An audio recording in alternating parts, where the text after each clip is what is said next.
시청자 여러분 안녕하십니까? BOA 모닝뉴스입니다. 첫 소식입니다. 미 상원 의원들은 북한의 단거리 발사체 발사를 초당적으로 비판하면서 트럼프 행정부의 대북 압박 강화를 촉구했습니다. 대북 전략 전면 수정의 필요성도 제기했습니다. 이조은 기자입니다. 상원 외교위 동아태 소위원장인 코리 가드너 공화당 의원은 트위터에서 북한의 이번 발사와 관련해 북한은 미 국가안보에 분명하고 실제하는 위험을 가하고 있다고 지적했습니다. 그러면서 가까운 장래에 완전하고 검증 가능하며 돌이킬 수 없는 한반도 비핵화라는 목표를 평화적으로 달성하려면 최대 압박을 강화해야만 한다고 밝혔습니다. 자신이 입안한 대북 제재 및 정책 강화법과 아시아 안심법을 강조한 가드너 의원은 대북 제재 완화는 큰 실수가 될 것이라고 경고한 바 있습니다. But again, I think the important part is to make sure that we don't relieve pressure to Kim Jong-un to the point where he doesn't feel like it's necessary to achieve denuclearization. So to continue to give to Kim Jong-un what he wants without any concrete steps or actions on his behalf, I think is a mistake that both the United States and South Korea would be making. 공화당의 패투미 의원도 트위터를 통해 미국과 동맹국에 대한 김정은의 도발은 용납될 수 없다면서 북한은 선의로 협상하고 있지 않고 있어 압박을 강화해야 한다고 밝혔습니다. 일부 의원들은 북한의 이번 발사를 도발로 규정하고 대북 전략 전면 수정의 필요성도 제기했습니다. 린지 그레이엄 의원은 트위터를 통해 트럼프 대통령과 그의 팀이 북핵 위협을 평화적으로 해결하기 위해 진행한 역사적 노력에 감사하다면서 북한의 미사일 시험 재개 움직임은 현재의 공식을 위험하고 극적인 방식으로 바꿀 가능성이 있다고 경고했습니다.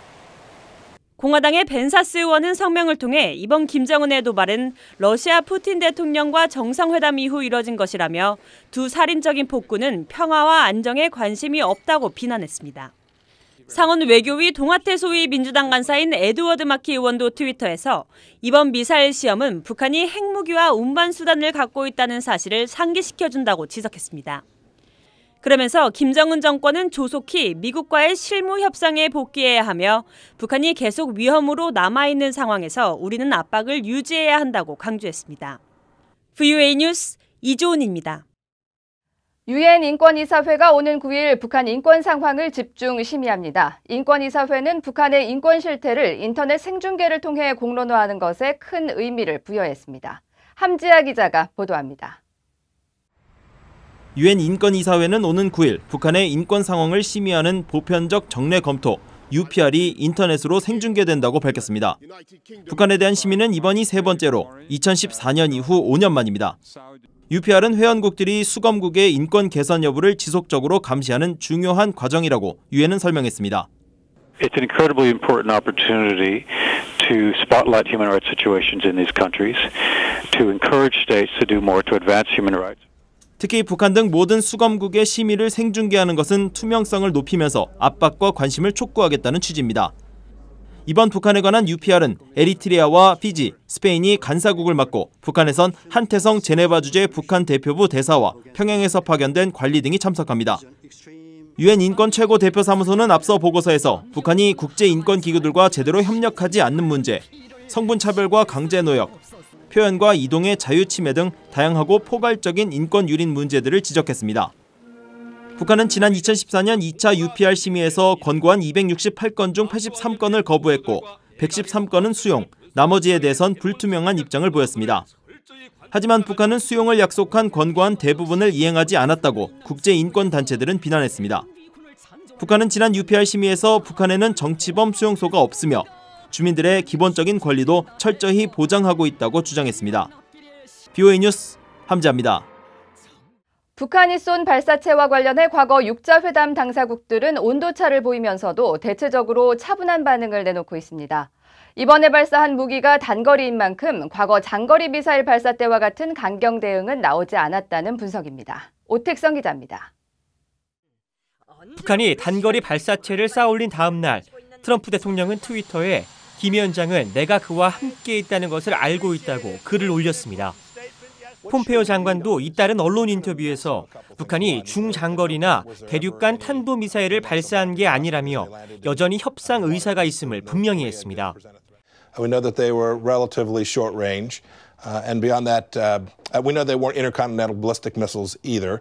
And beyond that, I'll leave the Department of Defense to characterize this when the further. We still believe that there's an opportunity to get a negotiated outcome where we get fully verified denuclearization. Chairman Kim has repeated that. He's repeated that quite recently, in fact. 최초 북한이 단거리 미사일을 발사했다고 발표한 한국 당국은 40분 만에 발사체라고 정정했습니다. 국가정보원 역시 북한 발사를 도발로 보지 않는다며 비핵화 협상판은 깨지 않겠다는 의도라는 분석을 내놓았습니다. 과거 북한의 미사일 발사에 민감한 반응을 보였던 일본도 이번엔 다른 모습을 보였습니다. 트럼프 대통령과 통화한 아베 총리는 미일 대북 공조만 강조했을 뿐 규탄이나 우려 성명은 없었습니다. 방위성 역시 일본 안보에 영향이 없다며 선을 그었습니다. 미국의 한반도 전문가들은 미한일 세 나라의 이런 로우키 대응을 북한이 발사한 무기의 비행거리 때문으로 분석했습니다. The U.S., Japan, and South Korea have all reacted very strongly when it was a long-range missile. This was a ballistic missile, so it is a violation of UN resolution. But the international community has never responded very strongly to, short-range systems. 이런 가운데 최근 북한과 정상회담을 가진 러시아는 북한 도발을 군사적 측면이 아니라 정치적 행위로 규정했습니다. 러시아 상원 군사위원장은 북한의 이번 발사를 스티븐 비건 미 국무부 대북 특별대표의 일본과 한국 방문을 염두에 둔 정치적 행위로 해석했습니다. VOA 뉴스 오택성입니다. 도널드 트럼프 미국 대통령과 문재인 한국 대통령이 7일 전화통화를 하고 비핵화 협상 재개 방안 등을 논의했습니다. 두 정상은 통화에서 북한이 비핵화를 위한 대화 궤도에서 이탈하지 않도록 하면서 가능한 조기의 비핵화 협상을 재개하기 위한 방안을 논의했다고 한국 청와대가 밝혔습니다. 또 두 정상은 북한 식량 실태 보고서에 대한 의견을 교환했으며 트럼프 대통령은 한국의 대북 인도적 식량 제공에 대해 긍정적인 반응을 나타낸 것으로 전해졌습니다. 이와 함께 트럼프 대통령이 가까운 시일 안에 방한하는 것과 관련해 긴밀히 협의해 나가기로 한 것으로 알려졌습니다. 북한이 러시아 주재 김형준 대사를 곧 교체할 것으로 알려졌습니다. 러시아 외무부는 6일 이고리 모르글루프 차관이 김형준 대사를 접견했다면서 이번 접견은 조만간 있을 김 대사의 최종 귀국과 관련된 것이었으며 러북 간 전통적 우호 관계 발전에 기여한 김 대사의 노고를 높이 평가했다고 언론 보도문을 통해 밝혔습니다. 북한 외무성 내 중동 전문가로 알려진 김형준 대사는 지난 2014년 8월 부임했고 지난달 김정은 위원장의 블라디보스토크 방문을 수행했으며 후임이 누가 임명될지는 알려지지 않았습니다.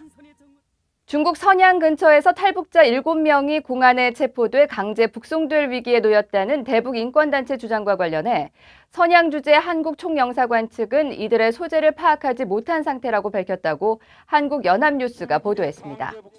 보도에 따르면 주 선양 한국 총영사관 관계자는 7일 중국 측과 접촉한 결과 이에 대해 들은 바가 없으며 알아보겠다는 정도의 답변이 왔다면서 탈북자들이 현재 어디에 있는지 모르는 상태라고 밝혔습니다.